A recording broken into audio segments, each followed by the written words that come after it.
Emily Rivers, an 18-year-old high school senior, lived a simple life in the quiet town of Willow Creek. Her home was on the edge of a thick forest, the kind of place that felt peaceful but always carried a hint of mystery. Emily was full of life, loved spending time with her friends, and had a bright future ahead. But one decision would change everything. It all started on a cold Friday evening. Emily and her three best friends, Claire, Jake, and Megan, decided to explore the Old Vale Mansion, a crumbling house deep in the woods. The mansion had been abandoned for decades, surrounded by rumors of curses and witchcraft. People said the place was haunted, but the group laughed it off as just another ghost story. Inside the mansion, the air was heavy, the floorboards creaked, and the faint smell of burnt wood lingered. Emily felt uneasy but didn't say anything. As they explored, they found a small wooden box in a dusty corner of the attic. Inside was a beautiful antique necklace, its chain thin and golden, with a black stone in the center. The moment Emily picked it up, a chill ran down her spine. "Put it on," Jake teased, and Emily hesitated before clasping it around her neck. The stone felt cold, almost alive, against her skin. That night, back at home, Emily had trouble sleeping. Her dreams were filled with whispers, low, chilling voices that seemed to come from every direction. She saw flashes of a woman's face, her eyes hollow and her mouth twisted in a scream. Emily woke up sweating, her hands shaking. Over the next few days, strange things began to happen. Objects in her room would move on their own. Doors creaked open without a breeze. Once, she found muddy footprints leading from the forest to her bedroom window. One night, Emily's mother found her standing in the living room, staring into the darkness. "Emily," her mother called softly, but Emily didn't respond. Her eyes looked different, darker, emptier. Then Emily whispered in a voice that wasn't hers, "She's coming." The family brushed it off as stress from school. But Emily's younger brother, Adam, swore he saw her reflection in the mirror smiling, even though she wasn't. The nightmare had just begun. Emily's behavior became stranger with each passing day. The once cheerful girl now stayed quiet, her eyes often fixed on something no one else could see. She stopped going out with her friends, barely ate, and spent hours locked in her room. When her family asked if she was okay, she only gave short, distant answers. One evening, her best friend Claire came over, determined to find out what was wrong. "Emily, what's going on? You're scaring everyone," she said. Emily looked up slowly, her face pale and her eyes hollow. For a moment, it seemed like she didn't recognize Claire.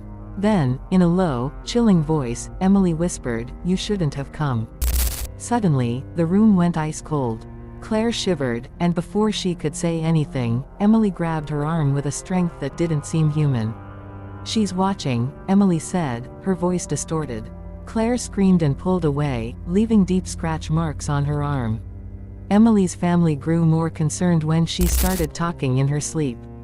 Adam, her younger brother, often heard her whispering in an unknown language. One night, he peeked into her room and saw her sitting on her bed, staring at the ceiling with her head tilted unnaturally. When she turned to look at him, her eyes were pitch black. Terrified, Adam ran to his parents. The family decided to take Emily to a doctor, thinking it might be a mental health issue. But every test came back normal. "She's perfectly healthy," the doctor said, leaving her parents even more confused. That night, something terrifying happened. Emily's mother woke up to strange noises coming from the kitchen. She went downstairs and found Emily standing in the dark, holding a knife. "Emily, what are you doing?" her mother asked, her voice trembling. Emily slowly turned around, her face blank. Then she smiled, but it wasn't her usual smile. It was cold and twisted. "She's inside me," Emily said. "And she's never leaving," her mother screamed, waking the rest of the family. Emily dropped the knife and collapsed to the floor, unconscious. As they carried her back to her room, Emily whispered in her sleep, "It's too late. She's here." The family now realized this was not something they could explain. Something evil had taken hold of Emily, and it wasn't going to let go. Desperate for answers, Emily's parents turned to their local church. They met with Father Michael, an experienced priest known for his strong faith. At first, he was skeptical. Sometimes the mind plays tricks, he said, but after hearing about Emily's behavior, he agreed to visit their home. Father Michael arrived the next evening, carrying a Bible and holy water. Emily's family gathered in the living room, their faces filled with fear. Emily sat in the corner, her hair messy, her eyes staring at the floor. She didn't look up when Father Michael entered.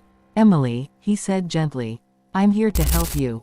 She lifted her head slowly, her lips curling into a chilling smile. "You can't help me," she said, her voice deeper than normal. "She won't let you." Father Michael took a deep breath and began to pray. As he recited verses from the Bible, Emily started to laugh. It wasn't her usual laugh, it was low, menacing, and echoed through the room. The lights flickered, and a cold wind swept through the house, even though all the windows were shut. Suddenly, Emily's body convulsed, and she let out a blood-curdling scream. "Stop it!" she shouted, her voice no longer her own. She thrashed violently, her strength far greater than anyone could have expected. Her father and brother struggled to hold her down as Father Michael continued the prayers. Then, Emily began speaking in multiple voices at once, some sounded like children, others like old men. She started revealing secrets about everyone in the room. "Your faith is weak, Michael," she said, her eyes locking onto the priest. "You think you can save her. You can't even save yourself." Father Michael hesitated, shaken by her words. But he pressed on, sprinkling holy water on Emily. Her skin sizzled where the water touched, and she screamed in agony. For a moment, it seemed like the exorcism was working. But then, the room went completely dark. A shadowy figure appeared behind Emily, its face burned and twisted. "She belongs to me," the figure roared, and Emily's body went limp. When the lights returned, Emily was unconscious on the floor. Father Michael looked shaken. "This is no ordinary spirit," he said. "It's ancient, and angry.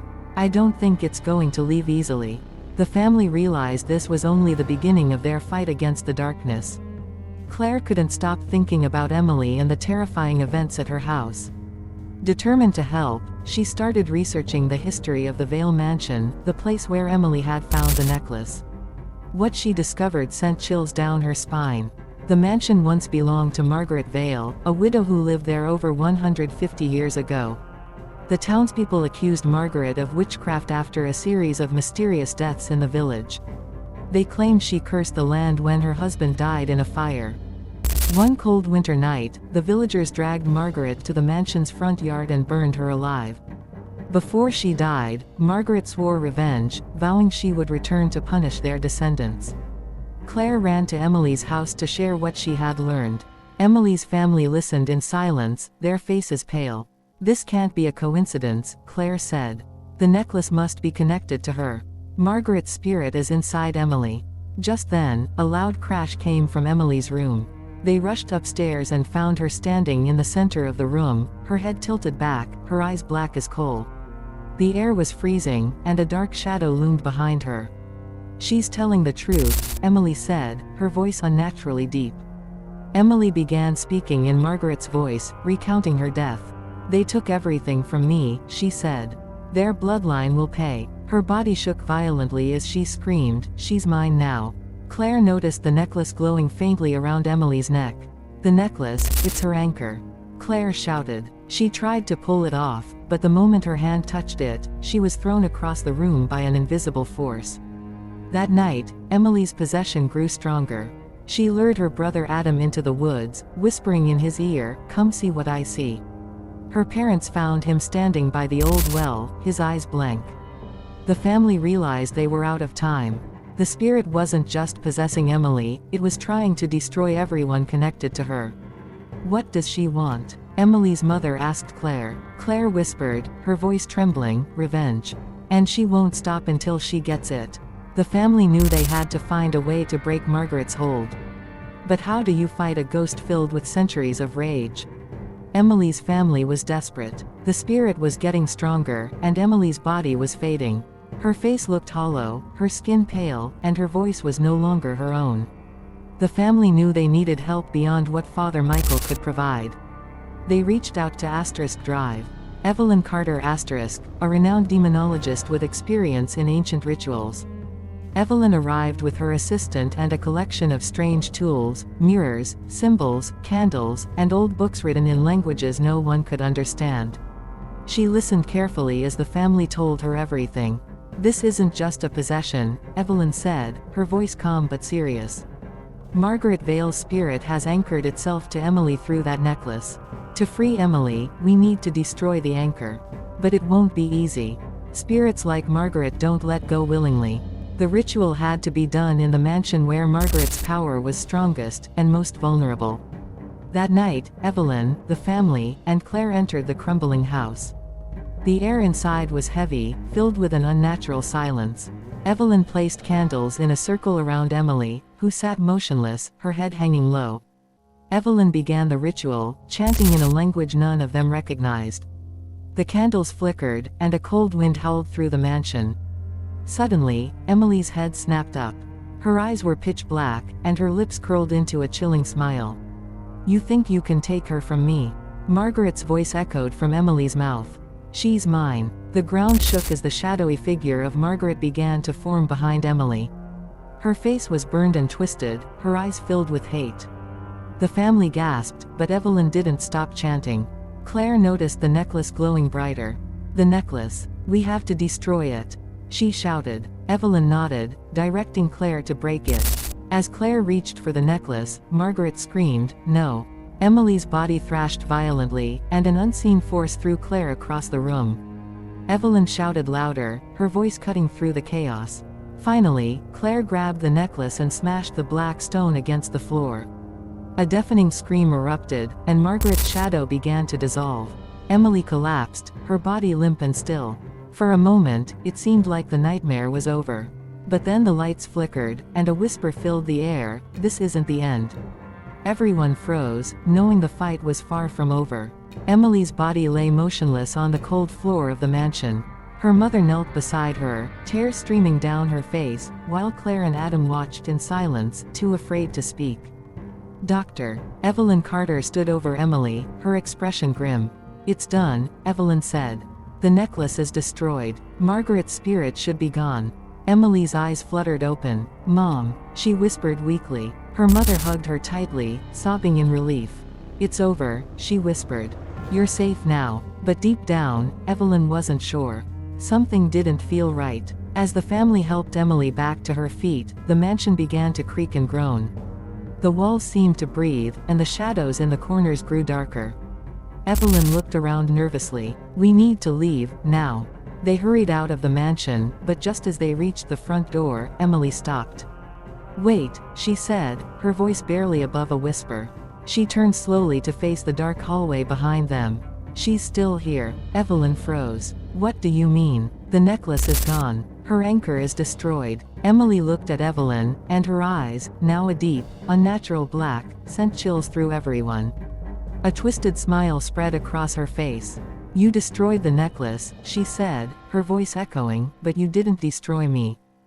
Suddenly, Emily's body lifted into the air, her limbs contorting as if pulled by invisible strings. The shadow of Margaret Vale reappeared, darker and more powerful than before. "You thought you could banish me." Margaret's voice thundered through the mansion. "I don't need an anchor. I have her now." Evelyn shouted for everyone to run, but the doors slammed shut, trapping them inside. The walls dripped with black liquid, and the air grew colder. Emily's voice mixed with Margaret's, laughing maniacally. "I'll make you all suffer." Desperate, Evelyn pulled out a silver mirror engraved with protective symbols. "Emily, fight her," she yelled, holding the mirror up. For a moment, Emily's face softened, her own voice breaking through. "Help me," she whispered. But Margaret's grip was too strong. Emily's reflection in the mirror smirked. "She's mine forever," Margaret said. The mirror cracked, and the mansion began to collapse. As the family escaped, they saw Emily standing in the doorway, her eyes glowing in the dark. She waved goodbye with a chilling smile. The screen fades to black as her voice whispers, "This is only the beginning." As the darkness closes in, our journey tonight comes to an end, but the shadows still whisper their secrets, and some stories are better left untold, or are they? If you've made it this far, you've felt the chill of the unknown, and remember, this won't be our last meeting. The night is never truly silent, and there's always something lurking, watching, waiting. Until we cross paths again, stay vigilant, and sleep tight, if you can. If you enjoy this story, so please subscribe my channel and set bell icon on all. Also share my video to others and like my video as appreciation. Thanks.